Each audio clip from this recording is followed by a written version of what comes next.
Broadcasting from the business capital of the world, this is the Podcast Business News Network. Welcome back, everyone. Learned so much ever since we started having her on a few weeks ago.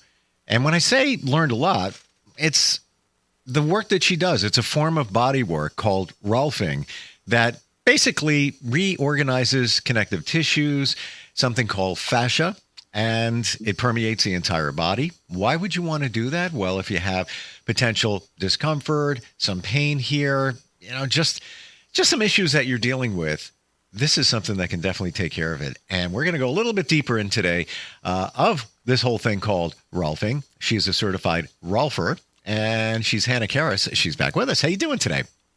I'm doing wonderful. How are you? Very well, very well. So there's two things we're looking at here.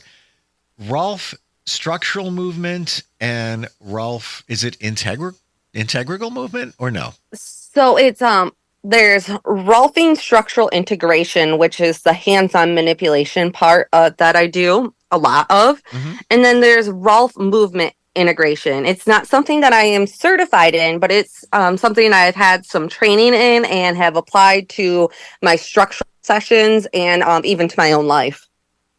Wow. So what's the difference between the two? Can we break them down?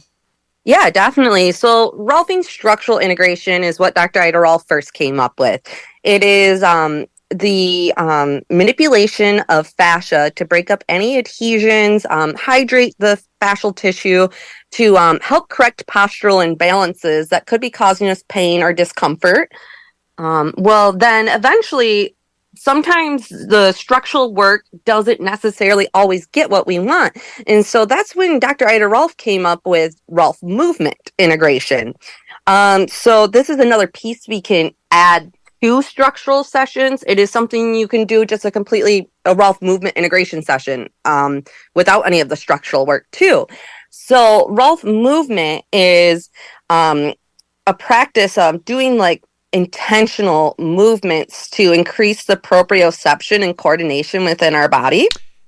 And how would you make the determination which of those two to perform? So you can be, doing the structural work and, before I work on somebody, I'll do a test to see, okay, how is this moving, functionally before I'll do the work. And if it doesn't seem like the structural work's necessarily getting it, I will add the movement in then.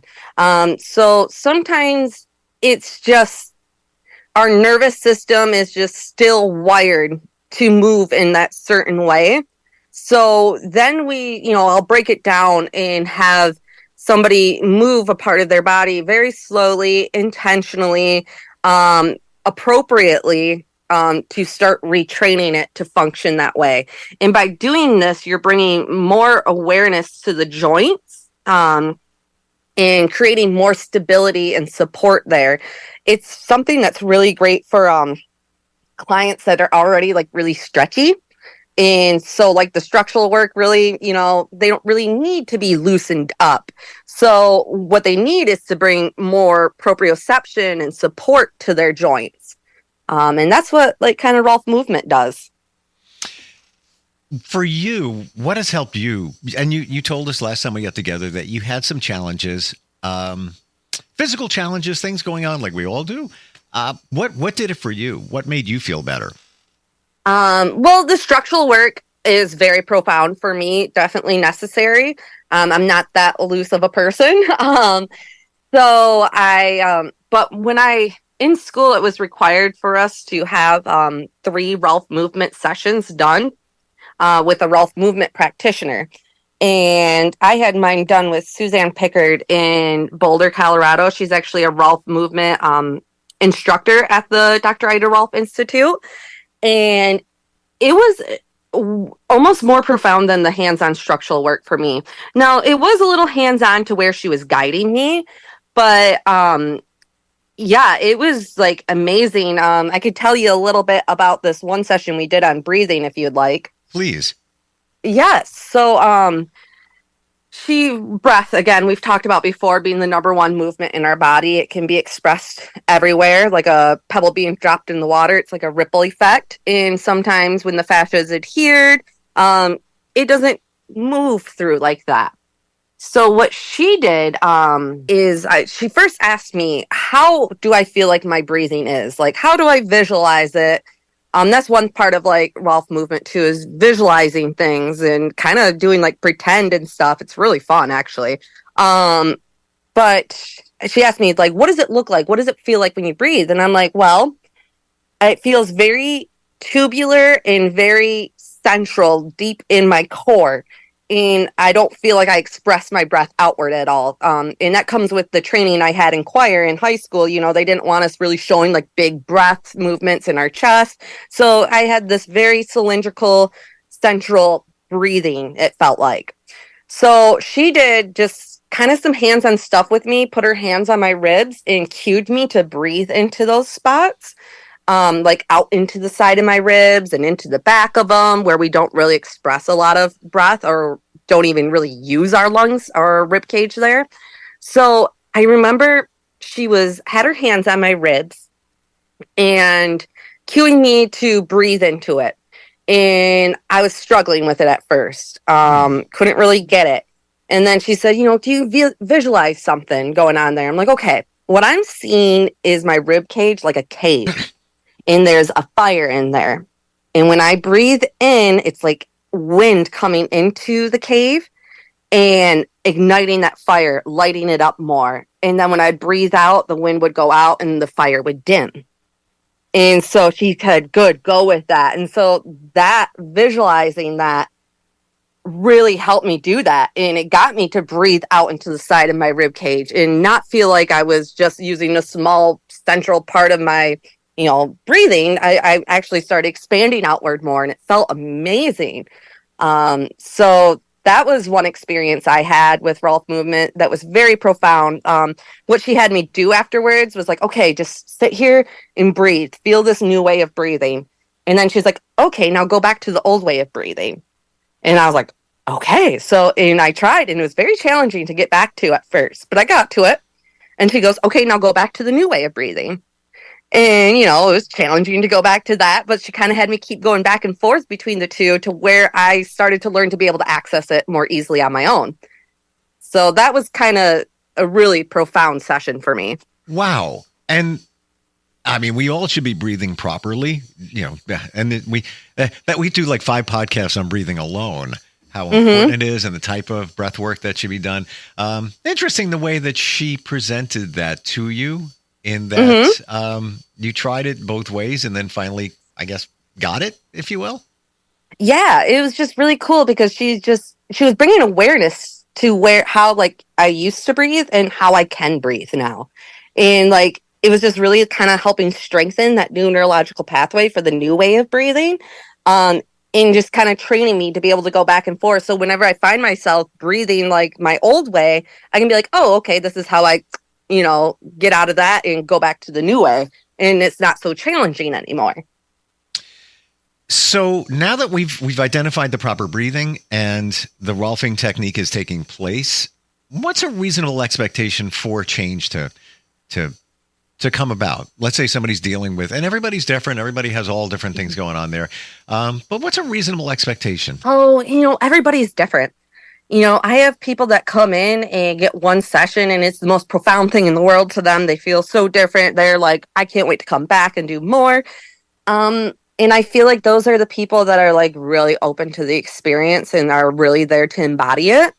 But then there's also other people that, come in, they might feel something from it, like the first, like one-time session, but they start feeling more, as we go on. And I think it's because we're starting to train them to be more open to this change and to be in their body, to embody how they move.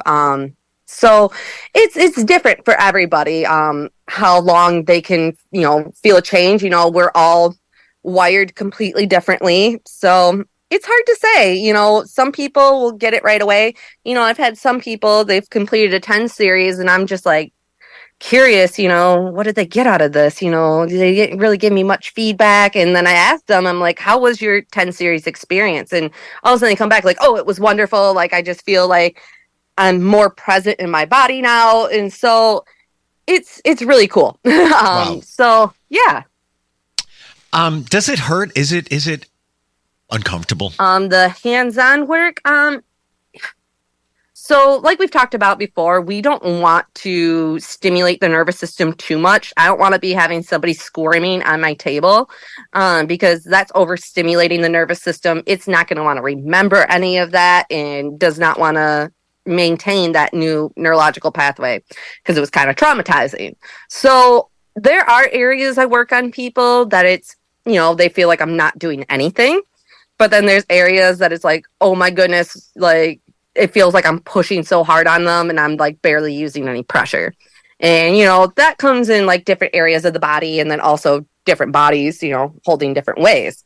So there are parts of Rolfing that could be, I don't know, it's kind of like a good pain, if that makes sense. Yeah. Some people don't know what I mean when I say that, but a lot of people do. More people do than don't. Well, I guess a good pain would be different type of pain, but just to back that up, when you work out at the gym, it's a little bit of discomfort and you've stretched your muscles and it's like, oh, I'm a little achy right here, right there. But good change is happening. Exactly. Yeah. Yep. It's like, okay, yeah, that feels a little, but I feel like I needed that. Yep. Exactly. Yep. Mm-hmm. It's a different feeling from what you're describing, but, working out and such, but, yeah. Yep. What do you want people to know about Rolfing? We've put the spotlight on it over the last number of weeks. We've gone deep into the 10 series, the difference between movement and the structural. What do you want people to know overall? Oh, well, first of all, first you can find yourself a Rolfer at rolf.org. It's the Dr. Ida Rolf Institute. They have a list of all the Rolfers that are registered with them. So you could always find one near you. And I would say it's worth it if you've tried so many different things for your pain, but really aren't getting anywhere with it. I would totally recommend trying Rolfing. It is, it's been the most helpful practice for myself personally, but I truly believe in it. Our fascial system is what provides support for us. And if it's holding us in these positions, it's just, over time, gravity is going to, wear on us. So the beautiful thing of Rolfing is that we get that body, correct those postural imbalances in the fascia to get the body moving functionally and appropriately. The one thing I don't think I've ever asked you, but chronic stress, can it take care of that? That's a great question. So, a lot of people say, I carry all my stress in my traps, in my shoulders. Oh my gosh, stuff. I hear that. I have a friend who is I work out with them. They do, I've done some training with them, and that's what I hear all the time. Your traps are well defined. You shouldn't work on those anymore. You're good. Work on the other stuff. Yeah. So, I think it definitely it is still a relaxing practice. The focus of Rolfing is not so much for relaxation, but relaxation does come along with it. So it helps, it does help release tension that may be being held by the fascia. A lot of my, I've had a client, leave me before just so happy and just, I got that good Rolfing brain going on right now, kind of feeling just very relaxed afterwards and feeling just kind of lighter. And I've heard that before from people with other modalities, even energy healing. I feel lighter. I feel like I have clarity again. Is there an exchange or movement of energy with Rolfing? So I feel like with Rolfing, just like with the movement of breathing, if there's adhesion somewhere that's not allowing movement or breath to travel through, energy can't travel through there. And then it'll bounce back into the body and into a different periphery and just not be able to flow like it's supposed to. So let's go there about energy. Are you somebody that is a big believer in what energy can do, the practice of energy healing in itself? Yeah, I definitely believe in it. Do I know much about it? No, I don't. I personally never even had a Reiki session done before, and I would really like to. I'd love to experience it. But yeah, I believe in it. energy can get trapped in certain areas and can cause discomfort or disease even, so Sure. I had a client whose horse had energy work done, and I saw the before and after picture, and at first the horse looked very condensed, and then afterwards it was way like just kind of draped there rather than feeling condensed holding there. And so yeah, I definitely believe in energy work. I also think it'd be something very good to do along with Rolfing. I know some of my classmates would use a little bit of energy work that they were trained in before to kind of help guide them in where to work in some of their sessions. Explain that a little bit more. Yeah. So, have you had Reiki before? I have, and okay. And I was gonna say to you, do it. Oh yeah, I just want to find the right practitioner, sure. And I really haven't done much research on it. So can I share? My first Reiki session. Yeah, of course, please. And I told somebody this the other day, and they were like, "Oh my gosh, it really." So one of the first ones I ever did was virtual practitioner, and I'll laser this. Practitioner was like 1,500 miles away. It was a text. Get comfortable, like on a couch or something, 8:00 at night, and I'll check back in with you like 8:45 ish. Okay, so I did, and I thought I felt something going from my feet to my head and back down again, but I was like, maybe I'm in my head. I don't know. She reaches back with a text at like 8:50, 50 minutes later, and says, I need to just tell you this. I got this visual of you taking me on a little boat, and we were looking at like weeds and reeds and stuff like that. And she goes, I don't know what that means, but it was coming up, and I figured I'd share it with you. Well, my Zen spot is kayaking in the reeds and weeds. Mm-hmm, mm-hmm. How did she even pull that from my energy? Long distance, 1,500 miles away. Nobody else would know that. And it was something that she said I needed to mention this to you because I don't know and for me, I go in salt water because I love the sea life, and I'll find a shallow, marshy area and look at the reeds and weeds. And I just love looking at crabs and things walking, on the bottom of the, seafloor. That, aside from feeling clarity and comfortable, and calm, that was my aha moment that, this stuff is real, because there's no way that she could have figured that out by looking on social media or anything like that. Yeah, definitely. That's really fun and really cool that it was not even an in-person experience. That's one of the reasons why I mentioned that to you, because you find the right practitioner, they can do it virtually and have the same situation, same outcome as if you were in person with them. Yeah, that's seriously great. My classmates, what they would do is kind of just, hover over the body in areas that just felt really heavy. That's the areas they would work. So, and, I had clients that have experienced body or, have done energy work while, working with me. And it's kind of interesting, the areas that the energy worker find are also the same areas where I'm finding I need to do more structural work too. And just to find that, before we close up here, structural work, is that when we're working with the fascia? Yeah, that's the hands-on work that I do, where Rolf movement is kind of more movements, me coaching people, how to move. Again, I'm not a certified Rolf movement practitioner yet, but I will be. But you can find, again, on rolf.org, a Rolf movement practitioner and go just do a Rolf movement session. And it is so much fun. I would like to share just one more little thing we did in our introduction to Rolf movement in school. Please. Our instructor, she would tell us, okay, pick something out that you would have on top of your head, like a top hat, antlers, antennas, anything. So I thought of those little heart antennas that people wear on a headband on Valentine's Day. So that's what was on top of my head. And she's like, okay, walk with that. And it brought so much awareness to the top of my head. It got my chin to be parallel to the ground. So I wasn't looking up or looking down. My head was right where it's supposed to be. And it kind of just gave me the sense of length pulling up through my head. So we walked around with that. It felt really cool. And then the other thing she added was, okay, let's add a tail. So, I picked a lion's tail. And so I started walking with my tail, and the 3-dimensional movement I would get in my hips was amazing. It made me feel grounded. But then we did the antennas and the tail together, and you just felt that even palate tonicity like pull between up and down, and it just felt so right. So that was my really fun experience too with Rolf movement. Is just it's you get to be really imaginative and just really think about things to bring more awareness to your body.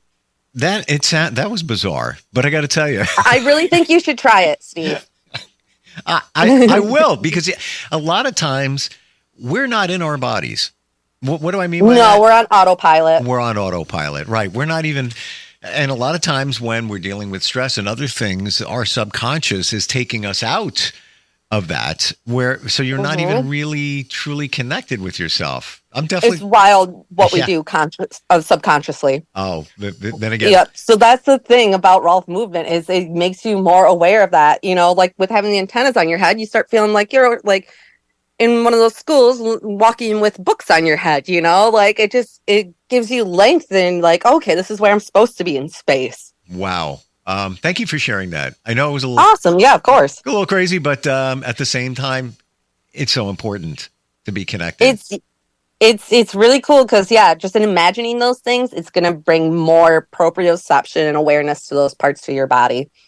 And you start thinking, oh, this is how I actually move and this is how I'm supposed to move. Yep. It's really fun. How do we find you? I know that you gave a website where anybody can find a Rolfer anywhere in the country, but and if you could, please share that again, and also how somebody can personally reach out to you. Yeah, so if you're not in Michigan and you would like to experience Rolfing and can't get up here to see me, you can go to rolf.org, ROLF.org, and you can click on their Find a Rolfer page, and you can find a Rolf structural integration practitioner or Rolf movement integration practitioner on there. And if you want to get a hold of me directly, you can go to my website. It is revelationrolfing.com. It's so cool talking with you and learning about this stuff. And there's so much out there that can support us. And literally, when you talk about the fascia that's supporting us, there's a lot going on out there. Hannah, thank you so much for being here today. Yeah, of course. You have a wonderful rest of your day. You too.